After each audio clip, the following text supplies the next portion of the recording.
I'm Jessica, and this is Daebak K-Rambles, where a couple of friends review Korean dramas, and welcome to episode 2 of season 4. And for this episode, I am joined by the legendary Jenn and Marisa from the KThree YouTube and podcast. How are you guys? What's up? Good. Thank you so much for having us. Yes, thank you very much. That was quite an intro, the legendary. You guys are legendary, you know. We're just ahjummas. What? Ahjummas, I can't believe that. I feel like an ahjumma. I had someone on YouTube comment, "Calm down, ahjumma," and I was like, never. You gotta... Meow. We're starting with a bang because you got a YouTube comment that says "calm down, ahjumma," and like... Yeah. Thank God you're on the other side of a screen, because you know. I just laughed. I just thought it was funny. I was like, no, not gonna do it. No. Not gonna take that bait. So I literally responded never with an emoji of like, yeah. Yeah, I'm relatively new to like comments and stuff because I have been doing TikTok for a few months now, and it's just gotten like progressively like, I guess people just like find the videos offensive or whatever, and it's like very mild. Like I don't even think I'm like saying anything crazy, but you know, people in the comments start arguing, and like I mean, it is what it is. And then you guys are on YouTube, which is like the OG like troll central. So I don't know how you guys. I will say overall though, we've been really lucky. Like we've had a few moments where it got crazy. I will not invoke any particular actress's name, but there was a group that got really, really fired up that we did not love her with the same fervor that they did, and it got ugly for a minute. But I think that's right, Marisa. I think that's the only really a big one that happened, right? Yeah, we get the occasional comment, but we also have such an amazing crew of K-drama lovers that we chat with regularly, and they'll jump in and like take on the fight, and they're really awesome. We really have. We've built quite a community over there on YouTube. So it's like almost like hanging out with. It truly has become just hanging out with friends now because we've known them for so many years now, and you just know their handles, and so it's been great. Yeah, that's how I feel it is for me on Instagram. Not yet on TikTok, so we'll see whenever that sort of like shakes out in a more positive direction. But we took a like hard left turn into this episode. So yeah, yes, I'm gonna try and get us back on track.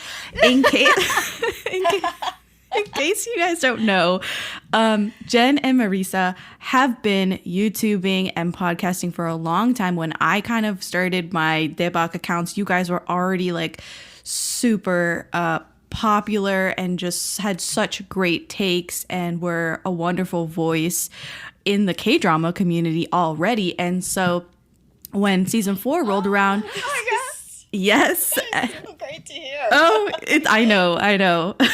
So when season 4 rolled around, I was like, I have to have you guys on the show. I really hope we can do this, and it worked out. We're gonna review Healer today, and I hope that all of you Ji Chang-Wook fans are happy, because I had reviewed the K2 on season 1 with Rico, and a lot of people like came at me and were like, you haven't seen Healer, how can you not have seen Healer, all this stuff. Even on like a little bit on TikTok, where I was just like commenting back to people like, oh, I haven't seen it yet. They'd be like, you have to watch Healer, oh my god. So I've heard you guys. I'm sorry, Jess. Is this your first Healer watch? Yeah, this is my first Healer watch. Yeah. This is all right. So I was like, Jenn is stunned. She's stunned. She got no words. So I'm here. We're here. We're gonna do this. We're gonna review Healer and sit back and relax, because I got 2 people with me that are well versed in the Healer world and in Ji Chang-Wook as well. So without further ado, housekeeping. If this is your first time listening, thank you so much. And go ahead and subscribe on your favorite podcast app. We're on Apple Podcasts, Spotify, Google Podcasts, and all of them. If you like us, please give us a 5-star review on Apple Podcasts and Spotify. And of course, like I said, I'm on the socials all the time. Come check us out. Come say hi. And just obviously stay up to date on everything that we're doing here, you can find us on Twitter, Instagram, Facebook, and TikTok at Daebak Pod. And lastly, if you're a fan, the best way to be a fan is to become a patron. It's a great way for you to get involved, show your support, and get so much extra content because I'm constantly posting on the Patreon page. You can check out the page on patreon.com/alwayscriticpod. And thank you to our patrons, Janet, Curtis, Bale, Cindy, CD, and Grace. All right. With all that out of the way, I'm going to get started. I'm going to read the My Drama List synopsis, and we're going to go through behind the camera, who's in front of the camera, and then we're going to do non-spoiler section, spoilers, you know the drill. So let's go. Synopsis reads, Seo Jung-woo is a special kind of night courier known only as Healer by his clients. For the right price and with the help of a genius hacker, he gets his clients whatever they want as long as it doesn't involve murder. His latest job leads him to a second-rate tabloid writer, Sorry, I haven't read this, actually. I just copied and pasted it in here. Second-rate tabloid writer, Chae Young-shin, and the successful reporter, Kim Woo-no. He begins to uncover the mystery of his own shared past with the two reporters, thus putting them all in danger. All right, so Healer aired from December 2014 to February 2015. It's 20 episodes long. It's directed by Lee Jung-sub, who has also directed Dali and Cocky Prince from 2021, Angel's Last Mission from 2019, and Queen for 7 Days from 2017. I see you guys making faces and cheering. What do you have to say about some of his previous filmography and more current filmography? Dali and the Cocky Prince was one of it. Remember, Marisa? It just kind of, at first I was like, I'm not sure, and then I just fell in love with it. I thought it was one of the more fun dramas for sure that year. Yeah, and then Queen for 7 Days was just a heartbreakingly haunting, beautiful historical with Park Min-young. Absolutely. Yeah. One of the best. Yep. I cannot say that I have had the pleasure of watching Dali and Cocky Prince yet and Queen for 7 Days yet. So they've been on my watch list for years now. And Queen for 7 Days is one of those where I'm like, do I have a break where I can dive deep on a cool ass historical sageuk K-drama? And no, I'm never in that headspace. For the past couple of years, I've been well, I don't know, should I do it? And then I find something else to watch. So I really need to hustle and do it because I know that I would love both of these shows. So that's Lee Jung-sub, the first director, and then the second director, or his co-director, is Kim Jin-woo. He's directed A Model Family, Suits, Queen of Mystery, and Good Doctor. A couple of these have so Good Doctor was made into an American show, and then Suits was a remake of the Western show. So kind of interesting how he's flopping back and forth between remakes and originals. But I think you can obviously see where their strengths lie because Dali and Cocky Prince, Angel's Last Mission, those are more romantic shows. And then Suits, Good Doctor. I mean, not that Good Doctor didn't have romance in it, but these are more serious, message heavy, sometimes more action or legal dramas. So I'm interested to talk about how Healer kind of meshed both of their styles, both of what they're good at. And Healer was written by Song Jin-na. She's been writing movies and TV shows since the late 90s, including The King in Love from 2017 and Faith from 2012. When I read that she had written Faith from 2012, I got whiplash because I was like, oh my God, I remember watching that way early in my K-drama watching career in 2012. And that was the second Lee Min-ho drama that I had ever watched because it was Boys Over Flowers. Then I dove deep into Lee Min-ho. Jen's trying to, she's covering her mouth oh my God. Honestly, I am so quote unquote new to the Lee Min-ho fandom. I think my first Lee Min-ho was Legends of the Blue Sea. So I don't know Faith and I've never watched, don't judge me, I never watched Boys Over Flowers. There's no judgment on this show. If you haven't watched Boys Over Flowers, you've been touched by an angel because most people have watched Boys Over Flowers, and the common consensus nowadays is that it's aged terribly. And that's what I said too when we covered it on their show. I was like, this is like unwatchable. Like, I can't believe that this brought me into this world and was like one of my gateway dramas because it's so terrible. Anyway, that was like a whole nother conversation that was, I had like an existential crisis. I really did have like a crisis on the show. I was like, I can't believe I'm saying this, but like, it's terrible. So anyway. No. A lot of fun. Yes, it is. Yes and no. Exactly. Healer stars. Ji Chang-Wook, like I said, he plays Healer, and a couple of other names like Seo Jung-woo, and he's been in roles like from Love Struck in the City, Suspicious Partner, The K2, which we covered on the podcast, Empress Key, Five Fingers, Warrior Baek Dong-soo, which I had a funny story about Baek Dong-soo when I watched that show years ago. I thought that he was going to end up with another, what turned out to be the second female lead. I was like waiting, and I was like, he has such good chemistry with her, like they do so well together. And then like I misread the entire show.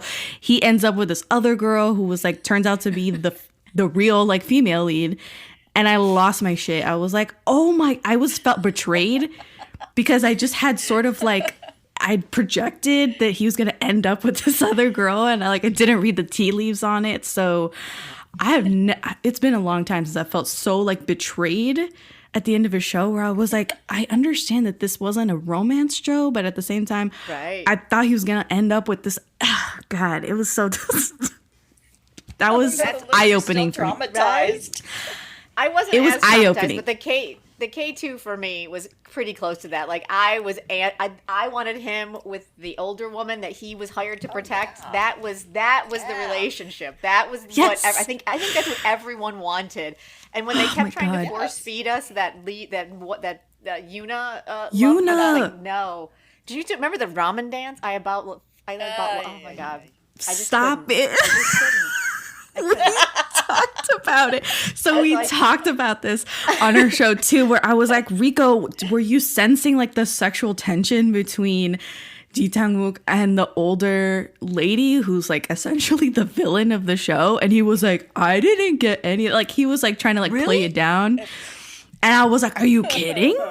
Are you kidding? Like he should have ended up with that lady, or there should have been like a reckoning there, because wow, me and Jen are on the same wavelength though about the K2, because I was like, Yuna. The one visual I have is I think this is about when I was like, I have to tap out of the show, is when they got in, I think there was a huge car accident and he does some magical Ji Chang-Wook like, martial arts magic and saves her in like the most dramatic way possible. And I realized she was never going to be the female lead. And I'm like, I can't watch this show. Like after that, like when he had the umbrella when they were in the rain, I can't watch this show because I'm gonna be table flipping mad by the time we get to episode 16. So I just tapped out. Okay. I encourage you guys to give the K2 a try. I think the scene where he saves her from the car wreck is like early, like episode 2 or 3 or something. Oh yeah, yeah. Yeah. I was so you were like, I'm for done. This drama way early. Yeah. Sorry, we haven't even gotten to Healer yet. I apologize. I am the queen. No, it's fine. It's fine. Marisa, do you have anything that you would like to add about the K2 or Warrior Baek Dong-soo or any other Ji Chang-wook drama? The K2. Marisa, what else do you have about the K2? Oh my god. So that K2 was also very early in my K-drama watching, and especially with the Yuna's ramen dance, really from the beginning, her running through the streets of Paris barefoot. I was fascinated and horrified at the same time. And I, like Jen, I did not get very far, but I dipped my toe into so many dramas and dropped them at the beginning of my K-drama watching experience, but luckily Healer was one that I definitely watched the whole way through.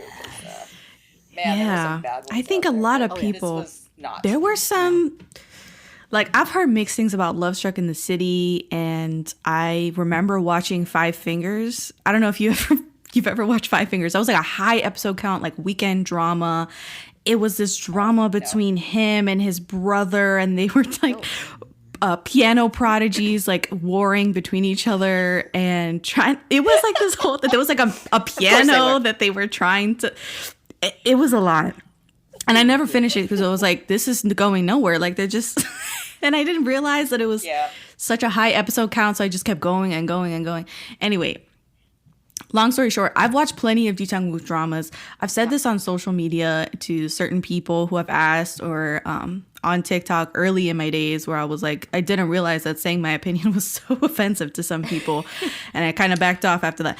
But I said that Ji Chang-Wook dramas don't necessarily appeal to me.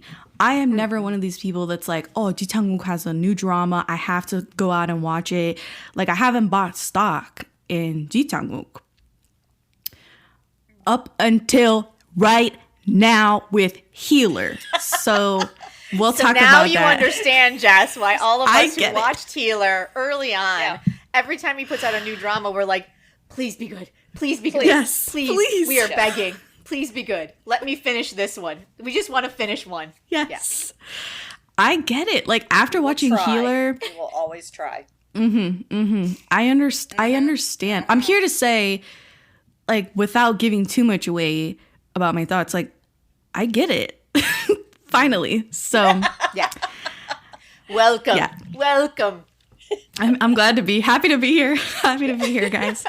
So his co-star in Healer is Park Min-young, another, I guess, legend of K-drama. She's been in so much. You throw a rock, Park Min-young has been in that show. She plays Tae Young-shin. I don't know why I'm having such a hang up with that name. I have to like say it each like name. Tae Young-shin. Park Min-young has been in shows like Sang-kyung-kwan Scandal, City Hunter, which I will mention City Hunter later, Queen for 7 Days, like we mentioned before. So she's worked with one of the directors before. She's been in, of course, What's Wrong with Secretary Kim from 2018 with Park Seo-joon. We have covered that on the podcast, and that's another like separate issue because we ended up not liking that. That's another conversation. Her Private Life from 2019, which I ended up loving. And in the K-drama universe where Park Min-young falls in love with her boss, I feel like Her Private Life is way better than What's Wrong with Secretary Kim, but that's another conversation for 100%. Another day. And then When the Weather is Fine from 2020 and Forecasting Love and Weather, I think, is like one of her most recent ones. How do you guys feel about Park Min-young? She's one of my favorites. Yeah. I don't love everything that she's done, but I find her so appealing and so effervescent, and I think that's because at the beginning I didn't finish City Hunter, but I really loved her in it, and Healer. She's just one of my favorites. Yeah. She is not one of my all-time favorites. I enjoy her quite a bit, but I think it depends on the role or the show itself, because like Healer, I really liked her in. Queen for 7 Days, I really liked her in. And I keep wanting to go back to When the Weather Was Fine because Marisa liked it so much. Yes. Yeah. So I think it depends on the role she's playing. I realized rewatching Healer, that I think I like her in more when she can be a little more aggressive, if that's the right word. Like when she can be more direct and assertive, when she can play those type of roles, that's the stuff I like her in. When she has to play cutesy or, wafy, those are the roles that don't really call to me when she does them. So, but she's a force for sure. Yeah, I have a hot take that I was thinking of when you guys were talking about Park Min-young, is that I really like her, but she's never greater than the drama she's in. And I feel like she's never like, Park Min-young, oh my God. Like, I again, are people out here buying stock in Park Min-young? I don't know. Like the same that they're doing for Ji Chang-Wook. She's not greater than the drama. Like, she's great in the drama, but if you like remove her and you kind of like analyze, I don't know if people have strong feelings that they're like, oh my God, Park Min-young, I don't know if she's like on a pedestal in that respect. So that's a little bit of a hot take. I don't mean to be mean toward Park Min-young because I think she's excellent in almost everything that she's in, but like, I don't know. I hope you guys kind of like get what I'm saying, but yeah. That's the Let's beauty talk of K-dramas. We all can have 8,000 different opinions, and there's always going to be something available in the next 16 weeks that will appeal to one of us. That's the precisely, best part about them. precisely, and I love that. 8 weeks. 16. 16, yeah, 8 weeks. I got you. Unless it's 20, then it's, Anyway. Yeah. Supporting, we have Yuchite as Kim Woo-no. He's like the uncle. I will just keep calling him uncle because him and his brother have such similar names that I'm like, this is very confusing. So I just called him uncle in all of my notes. He's been in like 30 movies since 1998, including a couple from Park Chan-wook, Sympathy for Lady Vengeance and Old Boy, which I love to mention. Park Chan-wook movies, those are like gold standard movies. And he's also been in TV and most recently in Money Heist, Korea from 2022. He was the professor character. And then lastly, we have to talk about the ahjumma character in this show. Kim Mi-Kyung plays Jo Min-ja. She is prolific, like a prolific K-drama actress. She's been in 13 movies, but never mind the 13 movies. She's been in 78 K-dramas. I mean, I don't know where to begin. Like, where don't you know her from? Crash Course in Romance from this year. Remarriage and Desires. Forecasting Love and Weather with Park Min-young. 18 again. It's Okay to Not Be Okay. Hi Bye Mama. Her Private Life with Park Min-young again. Go Back Couple. Another Miss O. It's Alright. It's His Love. The Heirs, which that's where I like know her from. I don't know. When I think of her, I think of her role in Heirs. She was in Faith, which we mentioned like a second ago, Sung Kyung-kwan Scandal, which we just mentioned for Park Min-young again, and Spring Waltz from 2006. Oh my God, she's been in everything. This is the tip of the iceberg for her, and I love this ahjumma in K-drama. Every time I see her, I get really excited. She's one of my too. She's one of Go ahead, Marisa. She's definitely. I mean, she's definitely one of our favorite ahjummas, and I mean, she and Park Min-young have done 4 dramas together, so it's super fun to see them together here. But yeah, she's one of the best. I mean, she's just an amazing character actress, and we love seeing her. Mm-hmm. Mm-hmm. I adore her. And I really wish, especially after rewatching Healer, I wish the K-drama casting world would give her something more to do than just be someone's mother or cook or. So it's just I wish they would give her a more meaty ahjumma type role again because she was so amazing as the hacker and walking, striding, and I loved her so much. Yeah, she's got such a meaty role in this compared to some of her like mother characters or just cook characters, side characters. She can definitely carry a show, so I'm not sure why she hasn't been carrying shows, period. She's magnificent. Well, yeah. I mean, yeah. We all know why. We all know why. We all know why. Women get older, and all of a sudden you're sidelined. So. Yeah. But I will say, and I know this show is 10 years old, but she is gorgeous. Just flat out gorgeous. So I don't understand the problem. Like, because she's just, I love her. I love her with my whole entire soul, my whole chest.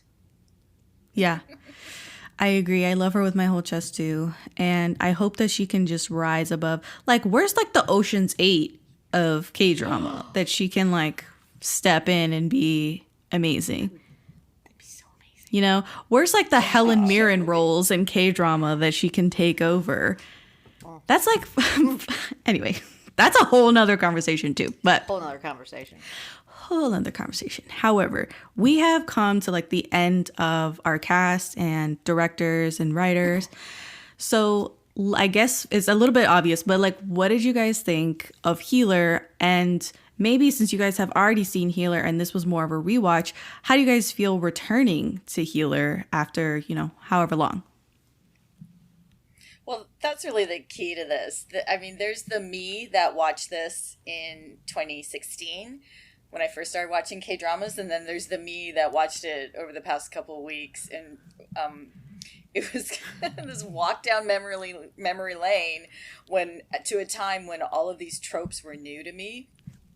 And just how fun it was to watch them at the time, and I was not yet jaded on some of them, and they were just they were just so new, and it was just this discovery period. Like, Jen and I laugh about this a lot. We call it the K-drama soup, where they literally throw everything into a K-drama.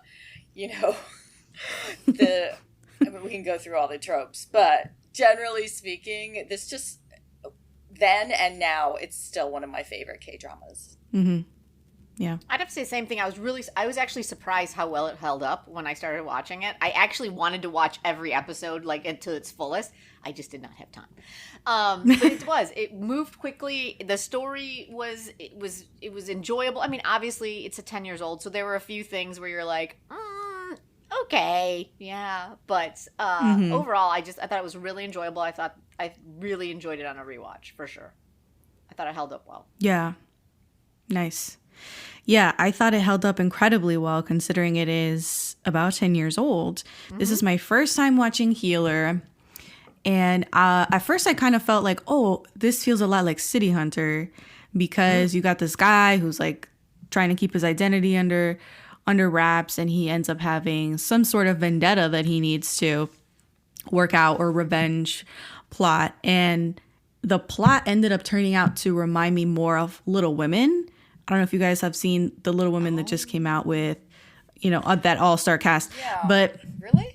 It sort of reminded me of it. Like 3 episodes to go. Okay, well, it just has that feeling, especially with the big bad who like that organization turns out to be. I was like, oh, this is very similar to Little Women. But anyway, it's how do I put this? It is so rare for me to love a show this much. I felt like I was like in old school, like 2016, 2015, when I was like a little less critiquey about things that I watch. And I was just like giddy and excited to watch each episode. And I felt like 20 episode count was warranted. Sometimes I watch a show and I'm like, this definitely didn't warrant 20 episodes. Should have been like 16, should have been 12. Because now the 12 episode, 10 episode is like common.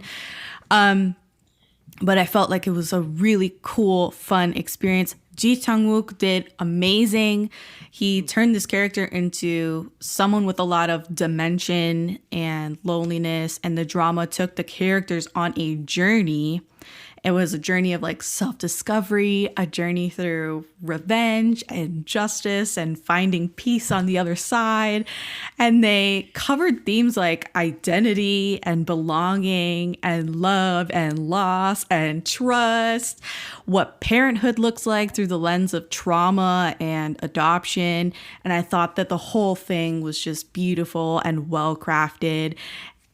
Like I said, I get it now. Like, if I had watched this years ago, I would have been like on the Ji Chang-Wook train, like stopping at every stop. You know what I'm saying? But I was not. I was like waving from a distance on a horse, like old Western style. I was like, see ya.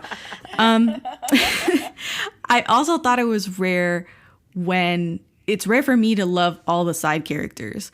But I felt like in this show, they were just so essential, and it truly felt like an Avengers team up, like toward the last episodes, like a convergence of heroes, And I was like, this is very exciting and interesting to watch it all come together. Yeah, is a drama perfect? No, there's definitely things that we can pick apart and tropes that I'm like, been there, done that. Do I need to see another like Metis children trope? No, probably not. But I felt like the tropes that it did them pretty well. I think that's it. I think that was my general thoughts on Healer. And I almost said City Hunter right now because it's very similar to City Hunter. I swear, if you like Healer, you will like City Hunter, which incidentally, like we said, stars Park Min-young. I tell me. And then tried to watch City Hunter and I couldn't get through it. See, I liked... This is like a whole nother conversation because like, why didn't you like City Hunter is like a giant conversation, I'm sure. But I really liked City Hunter, and I remember rewatching it back. Like I finished watching it years ago, and then I was like, I need to rewatch it like immediately because I loved the revenge. I felt like it was like proper, good. Like, and he just felt very Jason Bourne to me, and Ji Chang-Wook doesn't feel like Jason Bourne at all. Like it's a different vibe completely. Oh, yeah. No. Yeah. Yes. So No, he's I was racked into it. with doubt and guilt. Yeah. Yeah. So I did think. you know that? Oh yeah, go ahead. Go right ahead. I was gonna say, did you know that Park Min-young got a lot of netizen hate for how she looked in Healer? No, but that doesn't surprise me at all. That doesn't surprise me at all. No. And I will what say, it- I they think just I didn't know like her why. hair or It's something? her hair. Her hair. It's her hair. It's her hair. And they cut it in a variety of different. Well, I realized that because you're watching it, and because I was watching it on a binge and like fast forwarding through stuff, and I had to stop and be like, "What did they do to her hair?" Like, Yeah. it started off in some weird. I don't even know what the cut was. And And then it became really cute in a cute bob, and then they did something super short in the back. Like her hair was all it was all over the place. So that would be my guess. It was definitely inconsistent and evolving throughout the show into something a little more polished, I guess. I guess since she's growing as a professional journalist, then I guess they were like, okay, let's like scale it back, like less shaggy of a haircut or whatever. But that wasn't. I don't think that was necessary. And her haircut was like part of her like character, felt like part of her personality to have like a. I'm not agreeing that they should have. I'm not saying she didn't look great. I'm simply saying that I can see why they would lose their minds, because even I noticed her hair, and you know me, Marisa, I barely noticed that stuff. I will say I that. mean, Go ahead, Marisa. I was just going to say that what came at her was just, people screaming about how ugly she was. And it was just like, right?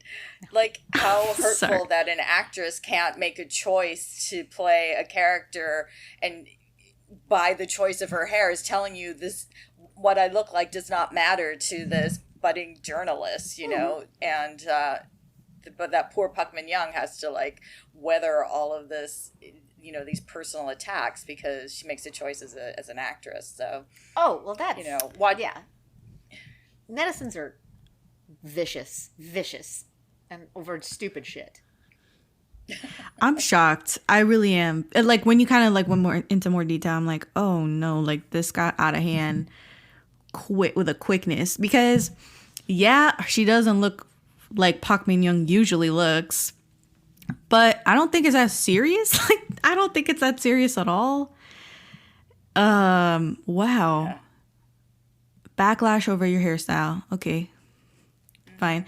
And maybe like, were they getting this backlash during the airing of the show? Because I feel like they did try and like towards the later episodes, they were like, oh, she's definitely 10 out of 10. Like they had the ahjumma hacker saying like, well, her face is 10 out of 10. And I'm like, what is this line? Yeah.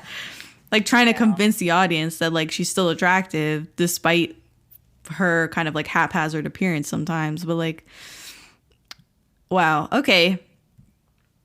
Good to know, I guess, that people can't take anything. Oh my gosh.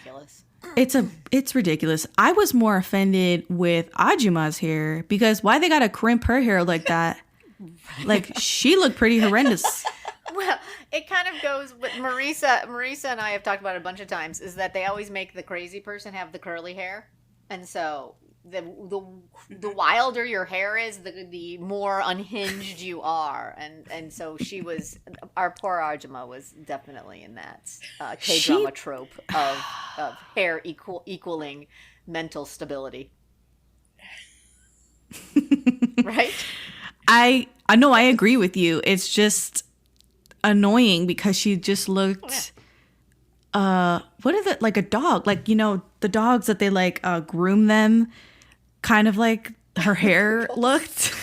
Yeah, like poodles and stuff. Like what was the thinking anyway? And then in the last like episode or so, they switch her hair and you're just like, okay, it was easily just fixable, not fixable, but she just it was clearly a choice. Yeah, it was clearly a choice. It was a choice. Yeah, it was like the hair, the knitting, and the kimbap.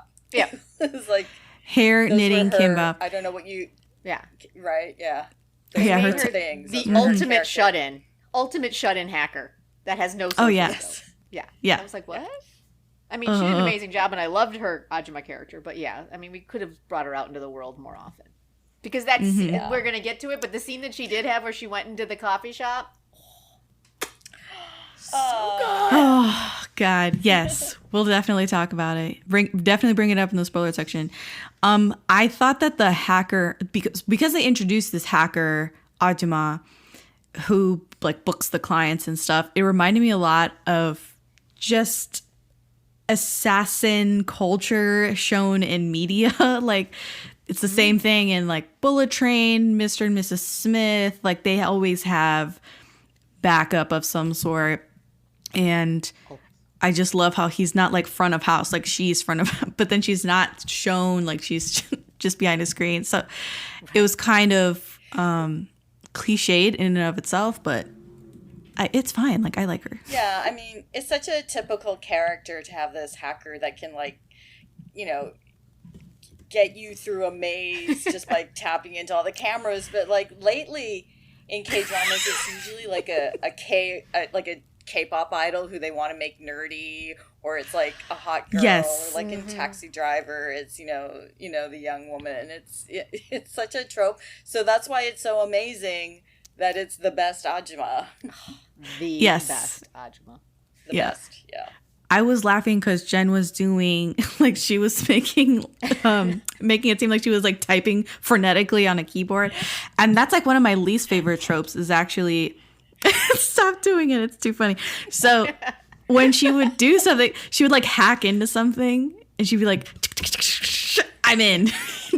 Yeah, I got you. Like easy, like cake. Yeah, right. It's so easy. And I was telling my sister about this trope and making fun of the trope, like like Jen was doing. I was like, I'm in. Very like Rihanna in Ocean's 8, which I don't know why I'm like keep bringing up Ocean's 8, but anyway. And she goes, she adds to like, she jumps on, and my sister goes, "Oh yeah, they have such a big system, but like nothing I can't handle." And she was like throwing out some more lines that are like super cliched. Yeah. Yeah. Oh God. I hacked the Pentagon. Yeah. Okay, sure. Yeah. Okay. Wait, let me slow down the subway train. Right. Start it up again. Right. Click. Enter. The cars, like she was like hacking into cars and stuff. And I was like, all right. Now it'll go backwards. Yeah. Yeah, with backwards, forwards. Oh my God. It was a lot. Bing, bing, bing, bing, bing, bing. It was a lot. It was a lot of suspension of disbelief because like I already don't like that trope, but then I'm like, I just love her, and you kind of just have to get over it. But I mean, listen, as much as I thought all 20 episodes were wildly enjoyable, there was nothing believable about any of it. Like none of it. Like nothing. Not Nothing. 1 second of any of it. I mean, his home cave, none of it. Like nobody believes in heat. You can't get a heater. Like what is happening? But you can afford a full screen wall of a floating island that you're gonna buy on a platform. But you can't get heat. Like explain this to me. You're preaching to the choir, Jen, because these are the type of things that I'm like, what is this? So. Anyway, the heat thing. But going off of like the show did have something about he's always cold, about him always being cold, and in like flashback sequences, and he's like meeting his mom and stuff. She's like giving him coats, and then present day she's giving him a coat. He's always dressing like too lightly. Yeah. Yeah, but man, K-dramas in the winter wear. Oh no, it's the best. Elite. The turtlenecks, the overcoats. Can we boots. talk about just the turtleneck in general and Ji yes. Chang-Wook? This is a separate character that comes up. I mean, listen, y'all. Yeah. The first time I saw that, I like lost my shit. I was like, "What is this? I need I need all the I could not every time and every show since I just want him to do that because it's so hot. It's freaking hot. And you know, I have this working theory that I've only said to a couple of people, but and now we're going to say it to everyone. And now I'm going to say it to everyone. It's going to be on the internet forever and ever. But it's that it doesn't matter who it is. As if the man wears a black turtleneck, he will look attractive. Like, period. He will look more attractive. And I've like said this so many times to my sister that she will point out like people in black turtlenecks and be like, look at that guy over there. Like, he would be okay without the turtleneck, but with the turtleneck, he's like it's taken to another level. And I'm like, you see what I'm saying? Like, it's a working theory, but it hasn't missed so far. But then Ji Chang-Wook takes it to another level by pulling it over his mouth. I lose my mind. I don't know how many men can pull that off. You can't. I'm not sure if I wouldn't be like, dude, why is what is that? Like, I would be like, why? But Ji Chang-Wook doesn't. I'm like, yes. Sex, yes, pure sex. Thank you. Something else that I loved about Ji Chang-Wook in this drama was the amount of parkour and action that he was doing. Oh my god. Yeah, like so in my veins. I want that in my veins because it was so good. And going back to style though, did you guys like the military style hat that he always had on? And that was his like go-to look.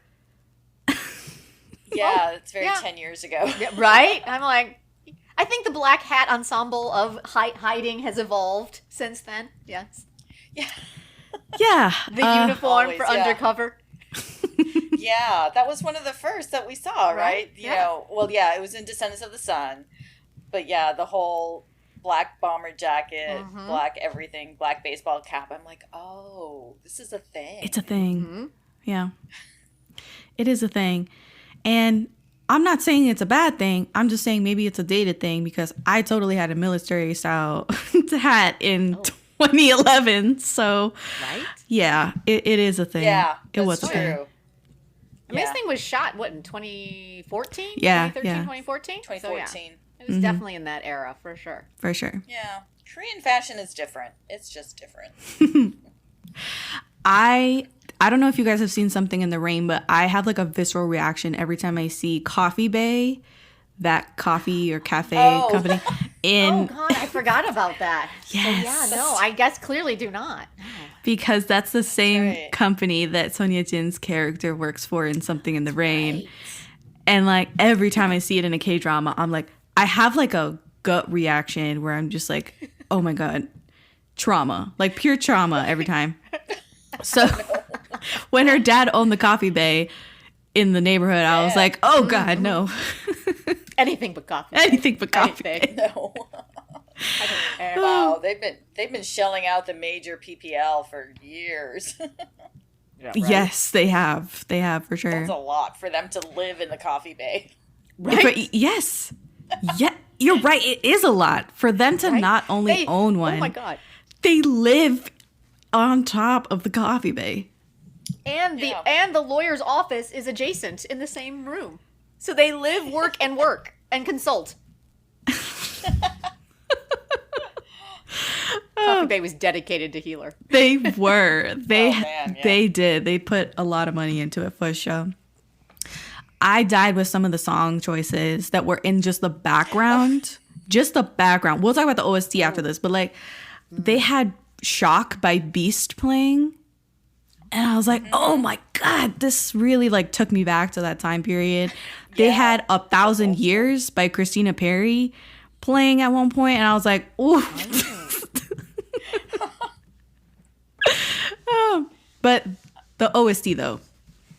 Let's talk about this OST because like what are your thoughts about it, first of all? The OST.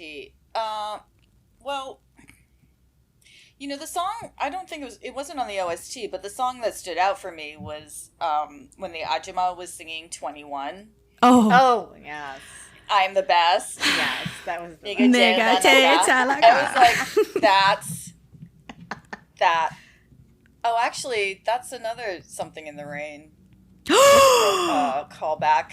Is it really? You're right, because she dances Yeah. to that song. She dances to yeah. it. And That's what Jung she Hae-in dances gets to. off the elevator and sees her dancing by herself. That's right. I know. I mean, that song's in Love to Hate You. Also, I mean, it's just it's iconic. It's everywhere. It is But iconic, yes. it wasn't on the OST. But I don't know. I would have to look up the OST. The to, only song that I recall after just having come off like the healer journey is Eternal Love by Michael Learns to Rock. It was because it was relentless. They played it every Relentless. 30 seconds. That's the one. Oh, yeah.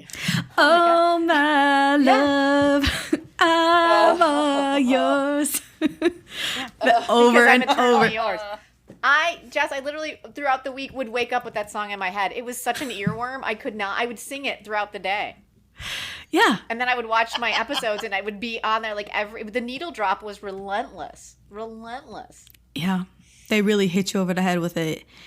And I don't didn't know. dislike it. It just was a bit much. I was just Yeah, like, could you not play it? exactly. It's not that I was sitting here hating on it, but I was like, damn, give me a minute to like breathe and get something else like in my system. Mm-hmm. Yeah. Yeah, because it didn't always match the vibe of the scene. No. And then you're like, oh, are you telling me I need to feel a different kind of way? Because I'm interpreting this scene as like being much heavier or sadder than it is. And then that song comes on. I'm like, Well, oh, God. correct me if I'm wrong, but I feel like the first time they played it was like in episode 1 when they are on the bus and she falls into his arms and they hit that Oh, needle drop and I'm like, love. oh my, they just met. Like, come on. It's like, wait, what? Could we build to this? Like, we already are on board knowing this is a K-drama, that it's fate involved and it's gonna happen, but easy there, OST. Easy. Take your time with it. Like, Let's build to this eternal love, shall we? my eternal love. Like, over and over. But then, like, and over. I don't mind it because it's a good song, but like, wow, Yeah. it was a lot. Oh, gosh, we are having such a fun conversation already. What? Yeah. To bring us down for a minute, like, what were some of the worst parts of the show for you guys? The worst parts. Yeah. I got confused at some point in this rewatch because I didn't watch every episode all the way through. But at some point I was like, wait, I thought that was a secret. And I could not for the life of me tell who knew what and when and who was keeping what from somebody else. Mm-hmm. And I was like, wait, does she know who he is? Does she know that they knew each other's kids? And like, but Moonho knows. I'm like, I got lost. I got so lost. Yeah, I would say that was a common thing for me too, is that it was the same like 2 or 3 secrets and then the same like 4 or 5 people that were like trading secrets, and like every few episodes someone else would find out, and I was like, but I thought they already knew. So I was getting a little bit confused too. Yeah. Mm-hmm. Did you have anything? I have to say it's probably the same. There was nothing that I don't feel like anything really stood out. There's no huge quibbles that I was just like, come on, show. There's only one quibble, and it's not even like a bad thing. It just was something that made me laugh. How did he constantly change into his healer outfit while he was in the car as Bonsu? Yeah, I figured it out. I figured it out. I need to know the physics of how he managed that. Because I figured it out. Did you? Okay, please do tell. Yeah, so he's got a healer spin similar to the Wonder Woman spin, and he just like like spins around and then Wonder poof. Woman? Yeah. Yes, and that's the only explanation I can give, because there was only one scene where he like actively stopped the car, ran out into like some public bathroom, changed, and then ran back out in his black fit, and that was like the only indication that he was like changing in public. Right. And one time he was in the car and changing like mid-work day while his Dong-sang was driving. And I it was just like, okay, I mean, okay, at least you're changing. I appreciate that. But like the one where, we'll get to it, but there was a couple where he would just like run into a building and then run through a door and he was in his healer garb. And I'm like, where did you find your leather jacket and combat boots? Right. Because those are not easy to carry around. I'm just saying. Yeah. Yeah. So yeah. Again, proving that nothing in this show is real. Like, nothing. Nothing. So again, did it ruin my experience? No, it did No, not. But no. Was it something that I noted numerous times? It just made me laugh. I was like, oh, all right, okay. Where's Yeah. Stop it. You're like, well, yeah. For me, I can't really. He has healer bags stashed all over town. Yes, exactly. He's like, I need to be on the corner. In every building, he's got like a little to-go bag or something with his outfit in it. Well, actually, in the trunk, he did have like a separate outfit that he used at one time.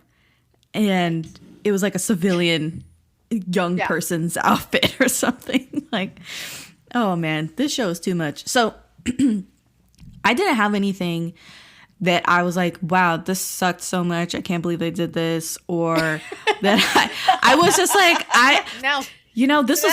It's a nice surprise. It's a nice surprise. Like, usually I have something that I'm like, you know what, guys? Like, this didn't do it for me. This didn't work. Yeah. But I was having a good time, like, watching the show, getting through each episode. And I love how there's a trend, I feel like, in recent K-dramas where they don't necessarily end the episodes with a giant cliffhanger, which is how I not grew up, but, like, that's how I started watching K-dramas, was like these bombastic endings, and you'd be like, I have to watch the next episode.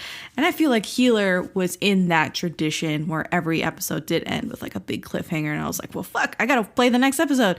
So it felt nice. I don't know, it does feel like Healer kind of skirts old and new K-drama a lot, where people who are watching K-drama now will not necessarily feel like this is that dated. What did we talked about his hat, maybe some of the wardrobe, but like nothing major. Even the text seemed to like be okay as far as this doesn't feel that dated. And, you know, someone who just started watching K-dramas can pick up Healer and be like, oh, this is great. Versus them picking up something like Boys Over Flowers, and that's like a whole mess of a thing where they might not be able to even get through it. So I like that about Healer, that it seems a little bit timeless. Yeah. Absolutely. And I think it's in the female characters because, you know, there was no shades of a Candy, you know, character anywhere. And Park Min-young being like so spunky and just assertive, but also vulnerable because she'd make mistakes. And I think a lot of the kind of cringy K-dramas that you go back to, there's this weird female lead who needs to be rescued out of poverty, you know, and that's just, those feel dated now. Right.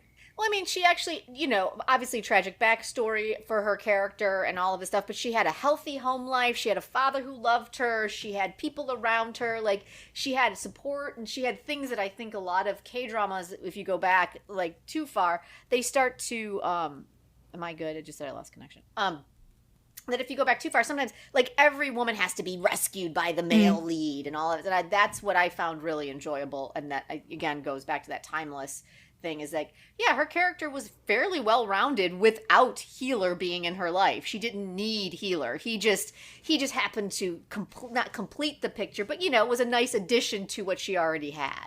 And so that's what I really liked about that. Yeah. I think you guys have said it all, especially regarding her character and how they crafted her, because, yeah, she's not necessarily just a damsel in distress or just something for him to strive toward. She does have her own, like, dreams, and she does have her own trajectory. She does have a really stable home life.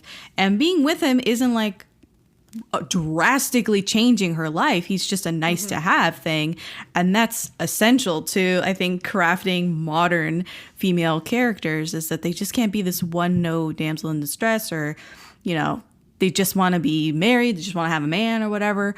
And not that there's anything wrong with that, but we need to, like, dive a little deeper, and they definitely dove deep with her character and provided an arc for her, and, you know, obviously for him as well. They definitely, like I said, go through a journey. And it was nice to see, like, on top of the action romance. I don't know if there is like a recent action romance where I'm like, they did everything right. Like, I don't got any complaints, you know. This one did really well. Really well. So I think the last thing that I want to talk about is that it didn't really do well in Korea when it aired originally. It had like modest ratings in Korea, but it was a major export and it gained a following overseas, and it made Ji Chang-Wook like what he is today. Yeah. So I think we all need to appreciate Healer a little bit. Obviously, like, I'm new to the game, but I am very appreciative that people have found it, and there's definitely some new K-drama watchers, definitely fans of Ji Chang-Wook that didn't exist before this drama. And yeah, I think it did a lot of things well. What would you guys give this show, rate the show out of 5 soju bottles? 5 being the best and like 0 or 1 being the worst. I'd say 4.5. Yeah. 4.5. I'm gonna jump on with you guys and say 4.5. I didn't have that much time to watch this drama, and I usually get really worried because if I don't have a lot of time to finish a drama, it goes way worse for me if the drama sucks. But this drama was very good, and I was following along really, really well with it. I was excited to watch the next episode, so it wasn't like, oh, I have to get through this drama and I don't even like this drama. I really enjoyed this drama, and I would give it 4.5 soju bottles out of 5, just like you guys. All right, so I know we have some things that we want to talk about that are very spoilery, so we're gonna jump into the spoilers section right now, right after this. Excuse me, 뭐라고? 아이, 괜찮아. Yeah, no, I have no 친구. Oh, sorry. 왜? Disgusting shit. All right, we're on the other side of spoilers, so anything goes. If you haven't watched Healer in the last 10 years or so, then we're going to spoil the drama for you right now. Where would you guys like to start in the spoiler section? Because I know Jen had like a spoilery thought that she paused on. I have so many. My whole brain is spoilery. Oh, well, So you know what? You would like. No, go for it. Because I'll just jump on like after you guys. I don't remember what I was talking about. I'll be honest. Because almost everything I say is about to be a spoiler until I stop myself. So. Marisa knows this. I've spoiled so many shows in our show. I'm like, blah, and she's like, Jen. And I'm like, oh, right. Well, I guess I could Sorry. say that I was like really excited about the drama as soon as they gave me like the first thirst trap, which was in episode 1. Like in the first 5 minutes of the show, Ji Chang-Wook Right, is shirtless. And I was like, Oh yeah, yeah. I clocked that 2-minute mark. That shirt's off. It's off. It's like, whoa, you can get in the shower. No, he just like took it off. He's in his home, like in his element. It's fine. And I was like, yeah, like I do that too sometimes, I guess. I was like, not really. But I couldn't believe, like, that has to be a record. Like in the first 2 minutes of the show. I'm going to start timing it all now. Okay, Yo! okay, go. Yes. There needs to be a repository where you can see, like, okay, in this show, male lead shirt off, second episode, 7th minute. Like, yes, we need to put it together. I will say, while he's wildly attractive and he's got a beautiful body, the place where I gasped as far as him being him was when they did the glow up in like episode 10 and he came out with the hair slicked back and the coat. I texted Marisa and I watched. I'm like, I remember gasping at this scene when I first saw it. And I think I gasped a second time. He was so unbelievably hot that I was embarrassed for myself watching it. That's how I thought he was hot. So let's talk about it because they got the trope in. I don't know how they got this trope in here, but they got the makeover trope in episode 9. They both go undercover. In by them having to go undercover at the last minute because they couldn't get in to the press conference. They had to propose as wedding guests. Yes. So they go, and then she emerges in like this tight red dress, and I'm like, ooh, this is very She's All That. Mm-hmm. And he's looking fine as hell. And what I like here is there's almost like a progression of their like romance or whatever, because she holds up her hand to give him a high five and he's like, no, he holds out his arm so that she can take his arm instead. And she takes it. And I'm like, Probably, I think probably my favorite moment in the whole series, right? Because I was like, yeah, that was so good. Yeah. I was like, there's something happening. Like, did someone turn on the heat in here? Like, it was so simple. But I loved it. And then that same episode, I think towards the end of the episode, he does his confession scene to her, which I lost it. I lost my mind because he just turns to her and he's like, can it be me? And I was like, who says no to that? Who says no to that? She said with his no. slick back hair a little bit messy by now, so it's a little tousled. Good God, right? But it's so amazing because he's in a love triangle with himself. Yeah, that was the best. I think that's the first time we've seen the love triangle with yourself trope. At least for me, that was my first time seeing that. Well, like, oh, you're rejecting me for me. For me, because you have this like idea of me as healer, and I was like, this is like, I've said this in a previous episode, and someone was like, you need a category for this, and I was like, you're right. This is K-drama crack. Oh yeah. Right, like this is like straight, like you know, such good K-drama fodder. And he's in what is the other I was like, oh, this reminds me of Superman, where he's like undercover as a journalist and she's the Lois Lane to his Superman. Well, ahjumma keeps calling him Superman through the whole thing. She's like, at one point that she's even like, these people are your kryptonite, you need to get out. Yes. Yeah. So I love those references. They weren't shy about hiding that they're taking, you know, it's a derivative of Superman, whatever.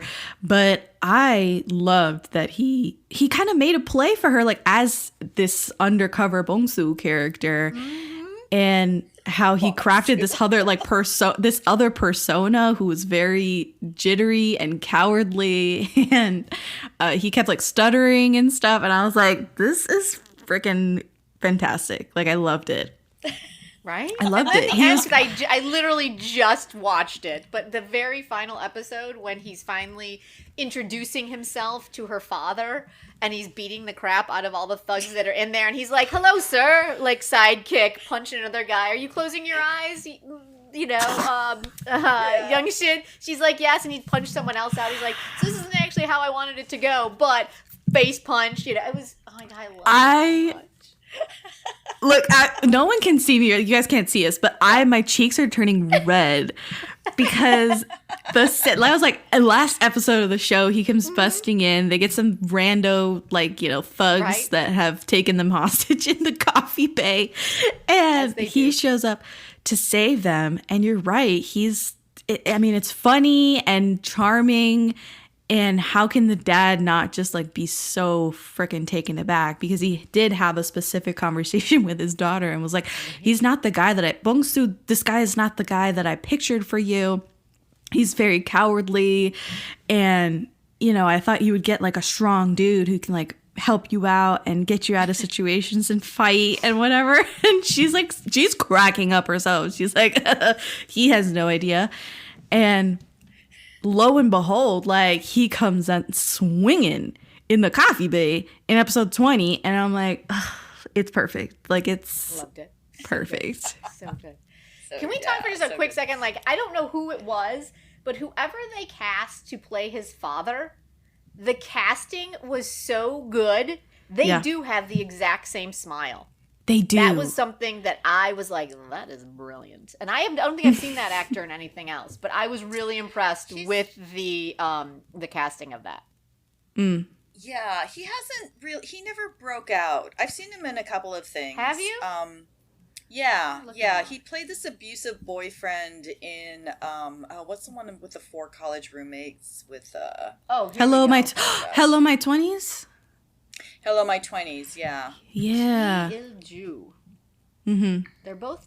They both have the last name of G, so maybe that just runs in the G clan. That amazing smile. All right. So wait. Oh, you know who he is? Are you Who guys is he? watching Crash Course in Romance?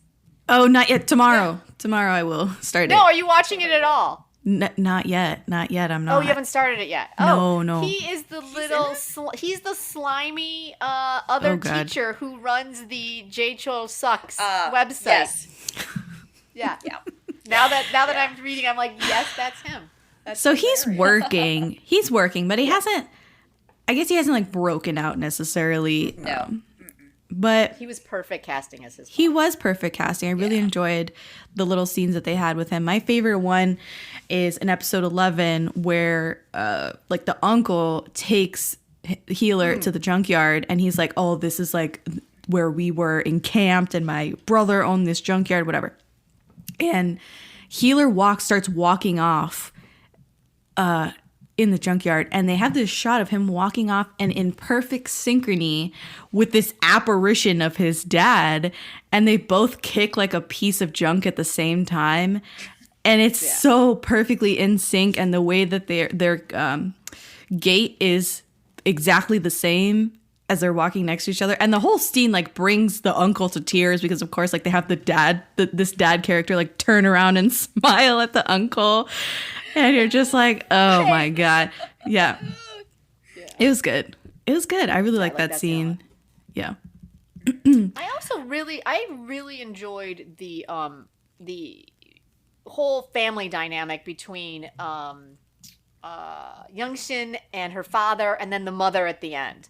Like, I was really happy that there was zero animosity. There was none of that, a lot of K-drama tropes of, or just tropes in general about, just everyone fighting and feuding and anger and hate and rage and all that stuff. But it was just literally, you took care of my baby and now she's our baby. Like, I thought it was just really, really, really well done. And I enjoyed seeing that scene all over again where they finally, everybody knows everything and they were eating cookies together and it was just really well done. Yeah, it was nothing but love.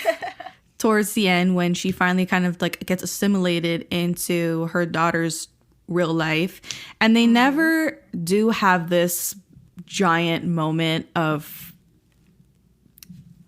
I guess, a reveal necessarily that she now absolutely 100% knows that that's her daughter. You just kind of infer that this emotional reaction that she has means that the uncle has told her and she knows that that's her daughter. And I appreciated that. I did too. It could have so easily just been overdone and overwrought and what could have been. And so it was really refreshing to not go down this like hyperbolic, emotional, crazy place because there was enough going on in this show already. Yes. There was quite enough. And so much. I loved the mom and how she kind of, I'm just going to call her the mom, but she kind of grew throughout the show, how she was just grieving. For 20 years, she's been grieving, and she's living with this guy who I guess she loves in a fashion and certainly cares for. But the fact that she kind of, over the course of the show, they show her having doubts about him and going so far as to plant bugs in his office and listening in on his conversations and really getting suspicious of him. And I'm like, that is hard to do because you've got 20 years of history there where he's not only her husband, but he's her caregiver. And he's got total control over her life. And she's really like asserting herself and having as much agency as they can give her in this really difficult situation. And when she finally leaves him, I was like, yes, get it. Like, let's go. Because she was like, this is the last breakfast I'm going to make for you. Your brother's in the garage getting my stuff. I'm leaving. Yeah. And I was like, damn, like, let's go. And the fact that he's like, why? What? Yeah. How could you? Why? How did you know? What? Wait. I know you wanted that young woman who was full of fire, like fighting the dictatorship, and that fire that drove this pirate journalist. You wanted her to reclaim that. So yes, and she does. Exactly. Yeah. All of the history, because again, this was at the beginning of my K-drama watching. It's like I knew a bit of the political situation there, but I really appreciated that history lesson. I loved, and that's one thing. One of the things Korean dramas does incredibly well is their history. We K-drama lovers around the world know so much about Korean political, sociopolitical history because of K-dramas. It's amazing. Yeah, I also loved the history, and I'm kind of glad that I watched this after Snowdrop, which is a funny thing to say because I'm not sure anyone's happy to have watched Snowdrop. But like the history the history of Snowdrop, the twisted history that they showed, really kind of helped me put this into context. Yes, we had a time reviewing that one. Oh boy. Yeah, but the history is very poignant, especially when juxtaposing the journalistic atmosphere that you're seeing in the present day within the show, and how a lot has changed, but a lot is the same. And it's very disconcerting, and it's very frustrating and scary to watch how they kind of navigate these really difficult journalism waters where a lot is being controlled. The media is still being controlled behind the scenes by like this farmers organization or cult, however you want to call it, and how that affects the elder and all this stuff. Like, the elder who just happens to wear full bartending garb every time he makes someone a drink. Like, what is happening right now? Like, I don't know what's going on. Why is he wearing a full bartending outfit? That's the thing. He's not a bartender. He's a barkeep. No. Like, he's a barkeep. Barkeep. That's not a bartender. I'm just like, what? I don't understand. Like, he's got these two rooms. One in his official farmer's area where he serves tea. And then there's the bar. And you're just like, what's happening? Why? With the gold lame bow tie and the vest. Bro. Like, I don't... Why? Why are you in what I wore when I was bartending back in 1992? Like, why? So funny. Nonsensical. You're a multi-billion-dollar, like, cult leader. Like, what is happening? Yeah. There was a lot to, like, chew on there because he had this double persona and it didn't quite like make any sense, but that, like, whatever, like, he's very eccentric, as you can tell. Obviously. Evidently. And he's controlling this organization and the media, and he can make things disappear, and he's infiltrated the police and the judges and whatever else, politics, and it's all sort of connected. And that's why I was like, spoilers for Little Women, but this felt a lot like Little Women because the cult in that show was doing essentially the same thing, not for the same exact reasons, but they were sort of invincible in that respect because they had infiltrated all aspects of society that were making rules, that were judging people, that, all aspects of the legislature and the politics and the media and all of that stuff. And it was very difficult to sort of bring them down because of that. So yeah, a long story short, I did love the past stuff because it also informed how the present day should be viewed as well, and what they're actually fighting against, and why this means so much to these characters to get the truth out and get justice and all this stuff. So yeah, and then circling back, the mom. So I also liked in her final conversation with her husband when she was like, what did she say? She starts laughing, and she says, this is why I never could fall in love with you. And I was like, that is the worst freaking thing she could have said to this man. And that just like, it was bullet to the heart. And I was very impressed that she chose those words to say. I think, correct me if I'm wrong, the very next time we see him, he's sitting in his office talking to the imaginary dead ex-husband, right? And she's completely snapped his brain. Like, it's over. Yes. It's over. Like, I mean, I have qualms, I guess, with the ending mostly. Because, yes, he does lose his marbles and go crazy, and he becomes this, like, messy drunk at night.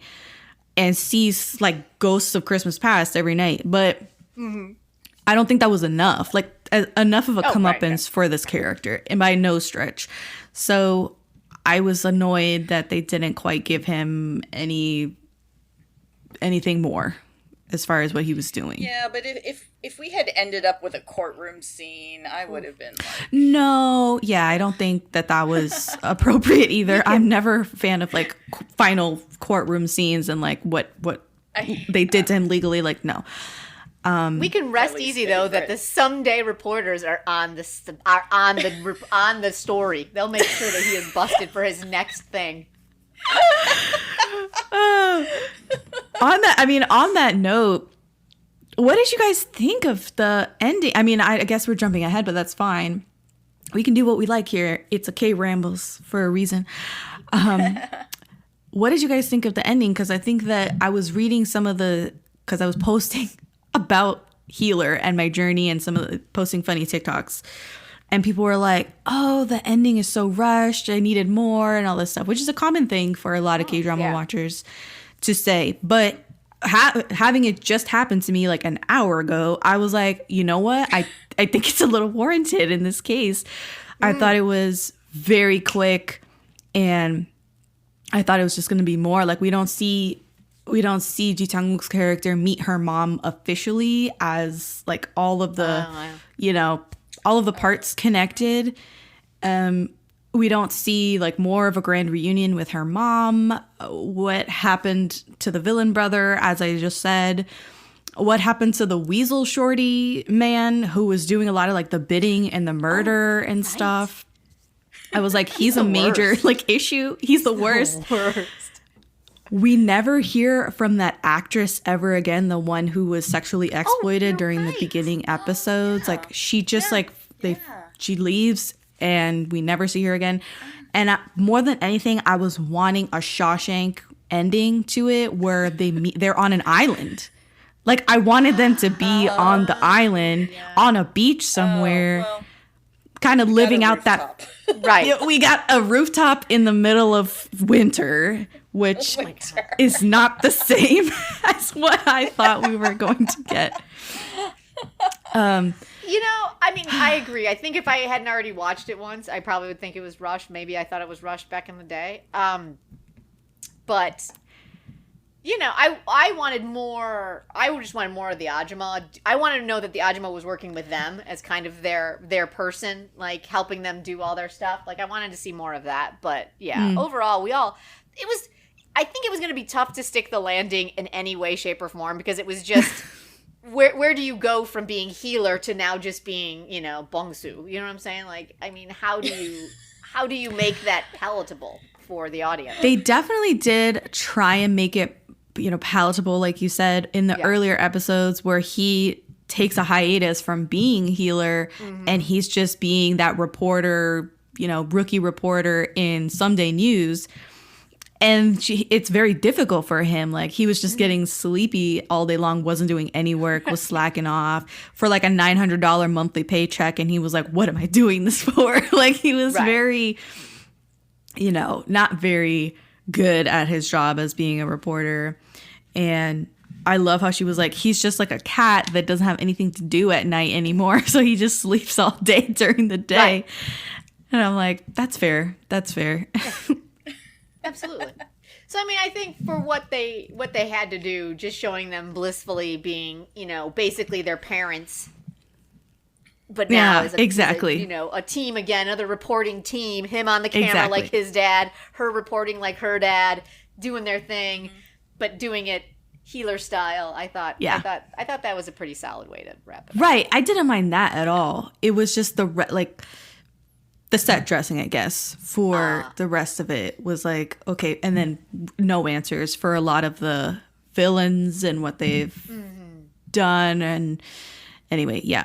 Also liked in episode 20, they show him towards the beginning of the episode, he's sitting on a rooftop and he's singing. And I was like, this is major because he was kind of making fun of her earlier in the show for just busting out singing. And that was something that she used as almost like a form of self-soothing that she would just sing when she was scared or nervous or something, and it would kind of like break the tension. And you see him singing on the rooftop in episode 20, and I was like, he's doing it like it's right. Nice. Yeah. I will say, I wish they would have carried that through more throughout the show. That was the one thing. They kind of dropped it around episode 5 or 6, and then it was just gone for like 10 or 15 episodes. Yeah, you're right. I wish they would have carried that through a little bit. Absolutely.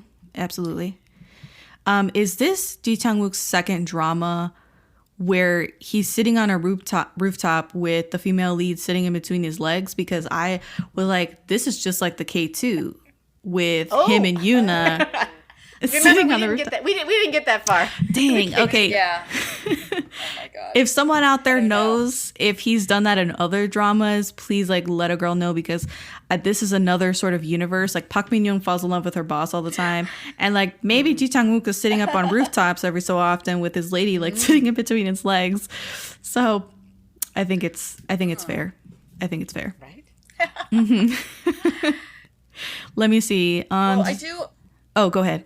I do want to say, a couple years ago, Jen did an astro look at Ji Chang-Wook. You can find it on our YouTube channel. But rewatching Healer with Jen's information in my head of Ji Chang-Wook's characteristics as a Cancer is just pretty. She's so spot on. So go back to our channel and take a look at it, because there are some scenes where you're like, oh, I don't think he's acting. I think that's him. It's the loft. It's when they're in his loft, and God, that's actually one of my favorite scenes, where she's in bed with him and she just rolls over, and the look on his face, like the laser focus of his eyes, oh my God. I don't know how many times I rewound that scene. No notes. Yeah. No notes. 10 out of 10 scene. He if I remember his chart correctly, if I remember doing that one, he's got a lot of Cancer in his chart. So the boy is a stage 5 clinger, and I think we saw that in my God. in that scene in the loft. When she's cooking and he doesn't leave her alone, right? Totally in her space. Yeah. That's it. No, like there was no acting involved there. He was just like, pretend you like her, and he's like, okay, got it. I could not get enough of those scenes. What was that, like episode 15 or so? She stays over. He's sick. Obviously, she's got to take care of him, and they obviously spend the night together. And it's the morning after. They've obviously had sex, and this, I have in my notes in all caps, OMG, this man looks so fine, and the way he looks at her, all caps, I say that. Right? And and then he says like in voiceover that he just can't believe it. He keeps thinking it's a dream, so he keeps confirming that it's all real, and he sticks to her like glue. He's just all over her. Octopus hands, and I can't, like the kiss that he gives her when she finally turns around frustrated in the kitchen, like imprinted on my mind. Like I just can't get enough. It is so good.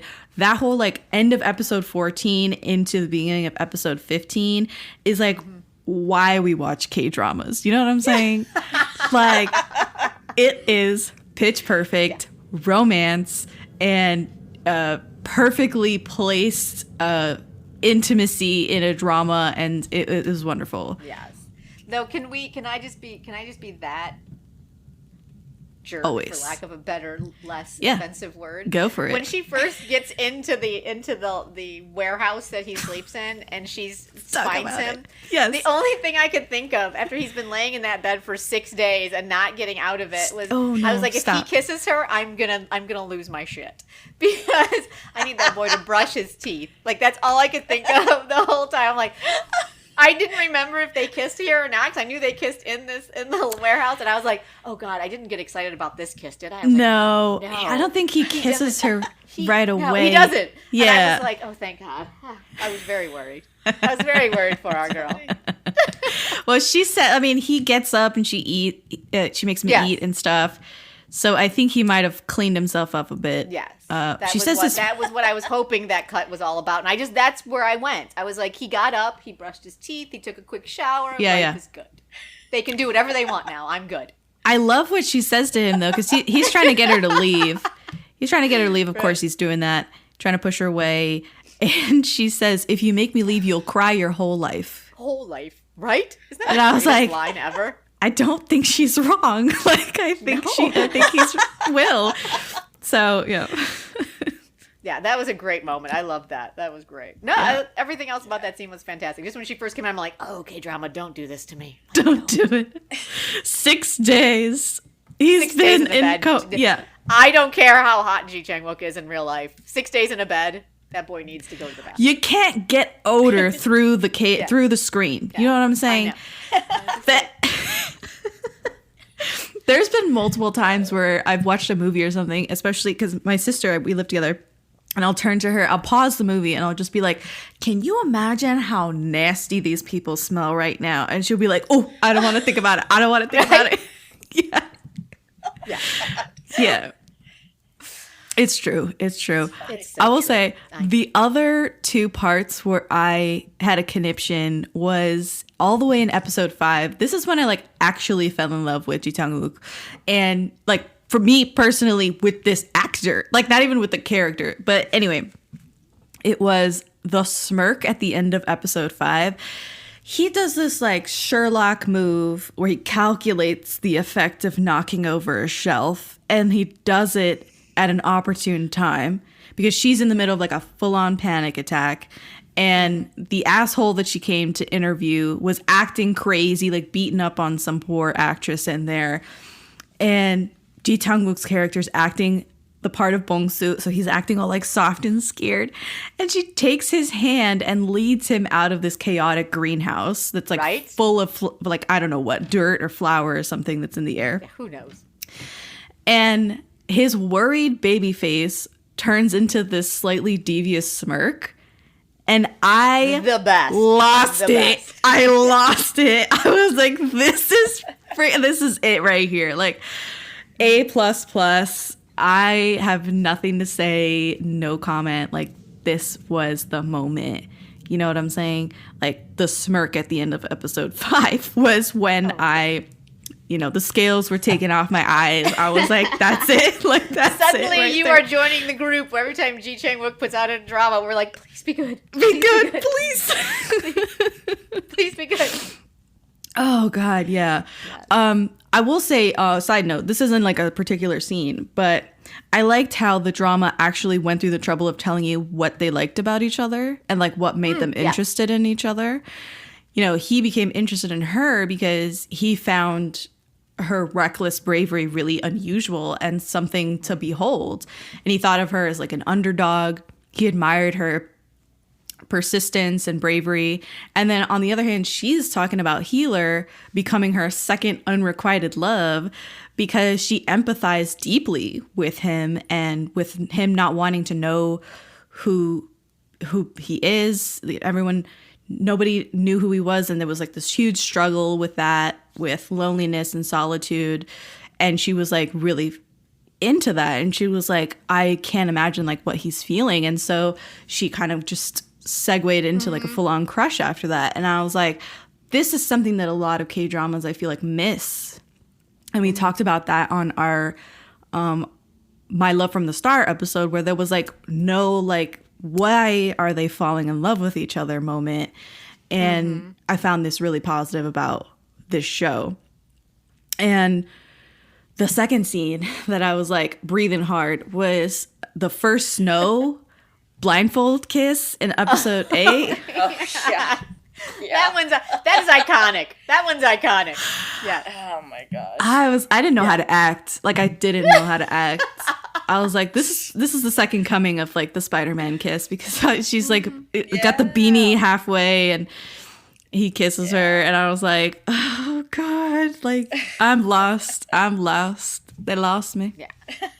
I will say, all these things scenes were great, and obviously they were hot and they had great chemistry and all those things. But what I really, really liked about the romance in this show, I mean, it was 20 episodes. So they had a lot of real estate to fill up, and I thought they did a really nice job going back to what you said, Jess, about developing. I mean, short of the OST letting us know at all times that they are everlasting love, but they did a really nice job of story-wise taking us from the beginning, them meeting, working together, and like the growth of this relationship was so well developed that all these moments and these places where they get the rooftop kiss, or you get the hand holding in the movie theater, or when they're in the coffee shop, like all these moments are so well earned that it's so satisfying. It's not like, why do you like her? She's pretty. Why do you like him? He's hot. Like, it wasn't that. It was this growth for over 10, 15 episodes to get you there. And so that's what I really overall just thought. I thought they did the relationship really, really well. Unfortunately, it's still very rare to do it that well for that duration of time. Yes, I agree. I agree completely. I mean, 20 episodes is a lot. That's a long ass time. That's 20 hours to keep it entertaining and it was tight. done. Like, I thought it was tight. Yeah. So I had a good time with it. I have a funny story that I like to tell to some people, and it's, I don't know if you guys have watched this animated movie called The Swan Princess from like the late 90s. No? All right. So The Swan Princess, we grew up on this movie, me and my sister, and she recently just asked for it on DVD for Christmas, which is like asking, I don't know, for like the Page Master on DVD for Christmas.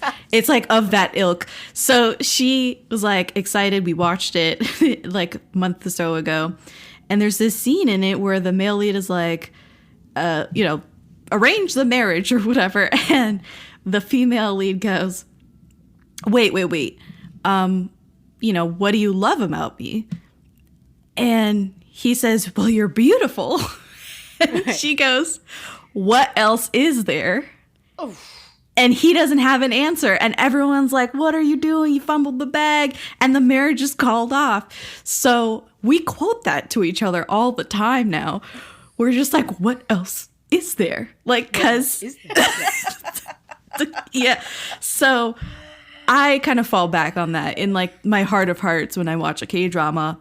Yeah. Of course they're beautiful, but like, what else is there? So right. Yeah. This show answered that for us, and they did a very good job about it.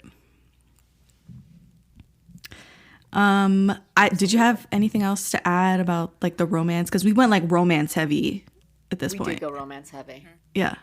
But it was just really well done. I mean, it was just super, super satisfying. Like, at the end of the day, it was just a really satisfying romance, right? Mm-hmm. Mm-hmm.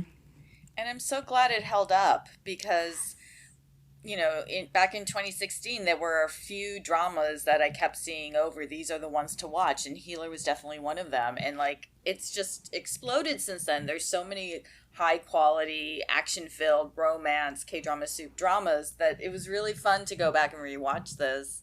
So thank you for asking us because, man, Ji Chang-Wook, I do see a Ji Chang-Wook rabbit hole for me pretty soon. Like, I think I'm gonna have to go back and finish it. What was the one that he just did that I dropped because I just ran out of time? I may have to go finish it now because I need some more Ji Chang-Wook in my life.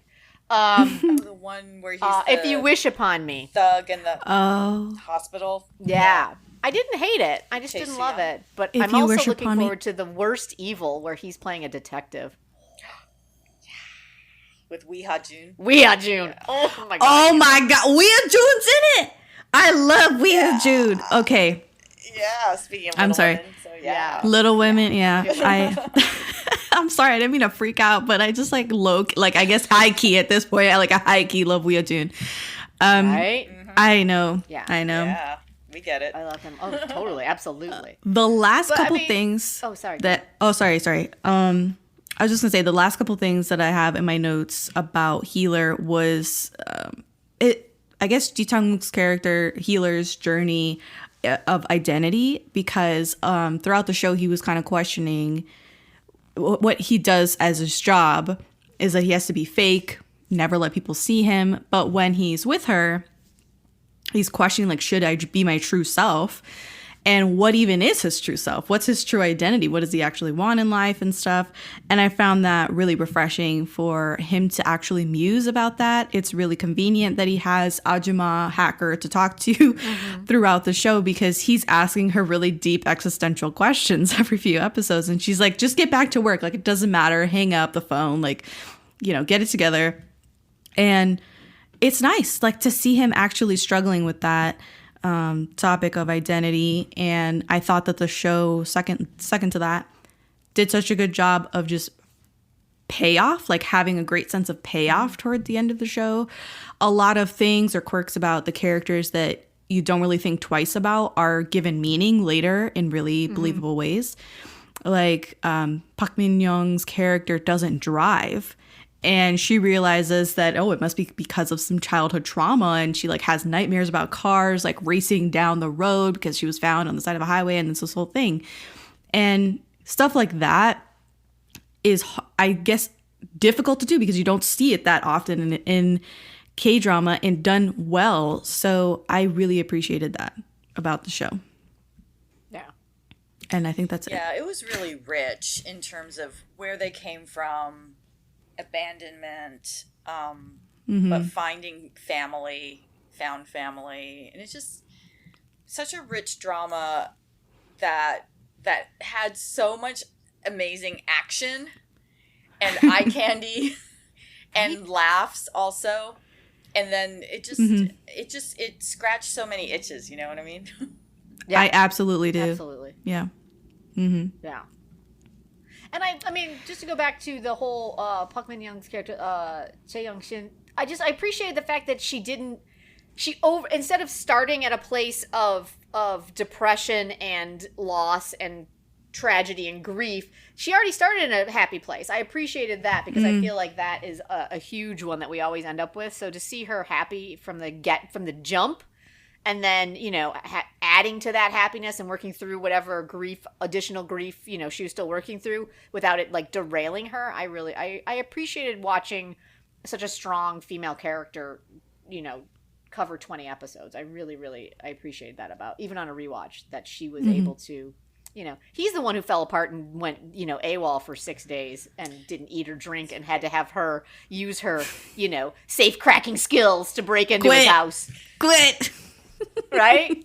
Chekhov's safe cracking skills, right? Because they had to have her pay do that it. off. They Yeah. showed it in episode Right. 1. I know. It off somewhere. I know. We had the door opening with the hairpin. We had the safe cracking in another one. Yeah, it was all So, I appreciated that we've said it a million times, but the fact that she was not a damsel in distress throughout the whole thing, and it wasn't like she was a strong woman and then all of a sudden she meets healer and all of a sudden she needs to be rescued every 3 episodes. Like, it was super. I really enjoyed that as well. Yeah. She does, I mean, I'm thinking she does spiral after she finds out that her mom's alive and who her mom is and stuff. And that his dad, like, supposedly killed her dad. There was this whole drama there. And she does kind of spiral into anger and then depression. And when Healer comes to see her, this is a great scene. I'm surprised I didn't bring this up earlier, but Healer comes to see her. He's like, oh, I've been calling you. Like, we haven't been answering. And he hugs her, and she's, like, stiff. Like, she doesn't hug him back. She's not looking at him. She's really awkward. And, you know, he calls her out on it, and he's like, oh, is it about this? Like, I'm doing my best to kind of clear my dad's name, clear my name. I'm not a murderer. And it's just the way he, like, backs out of the room. It was like this sadness and hurt there. And you think she won't fix it. Like, you think she won't kind of come to her senses after that, because she's just been fed all of this crazy information and she's, like, processing it. But she does fix it right away. She comes downstairs before he leaves. She runs down and tells him that, you know, yes, find proof of your dad's innocence and come back to me. And then she takes it a step further and she says, but even if you don't find anything, come back to me. And I was like, that is so key. Yeah. And then they hug, and then he kisses her in front of the dads. And I was like, oh, yeah. It's great. It's great. She's so strong. She's really strong. Yes. Mm-hmm. All right. I think we have been here for quite a long time talking about Healer. We could probably go on, but we're gonna call it. Okay, like this drama is 20 hours long. We're not going to be here for 20 hours. So I want to thank you guys for coming on the show, for being so gracious and saying yes to coming on and rewatching Healer for this special Daebak K-Rambles episode. It means so much to me. And I thank you. I hope this isn't the last time you guys come on. We had a lot of fun. Where can people find you guys online, Jenn and Marisa? You can find us at the KThree pretty much everywhere. That's kind of our handle everywhere on YouTube, Twitter, and Instagram. Yep, and we do our live K-drama coffee break every Sunday, or every Sunday we can make it due to work schedules. And that's where we talk about everything that's kind of we're watching currently. So we talk about the premieres, we talk about the finales, and what our current watch list is, and then kind of just chat. And it's a live, so you can make your comments and we can respond to that. And we have a great crew in the comments that if you're watching something that we're not watching, they will definitely fill you in. You can have a whole conversation there, and that's every Sunday at 11:30 at Pacific time. Yes, please check them out. Please go follow them at the KThree on all the socials. They are very active on there. They will respond to your comments. They will respond to your DMs. Okay, like it's not like a void or whatever. If you want to talk to Jenn and Marisa, they're wonderful, great resources. If you want K-drama recommendations, they got them. They do deep dives on your favorite actors as well. And the K3 coffee breaks are great if you are more of a podcast person. So please check them out. They're wonderful. I'm a huge fan. And that's been our show. We're here at the end, but we're not done yet. Season 4 is still happening. Thank you guys. Have a wonderful evening. I'm Jessica, and this has been the Daebak K-Rambles Podcast.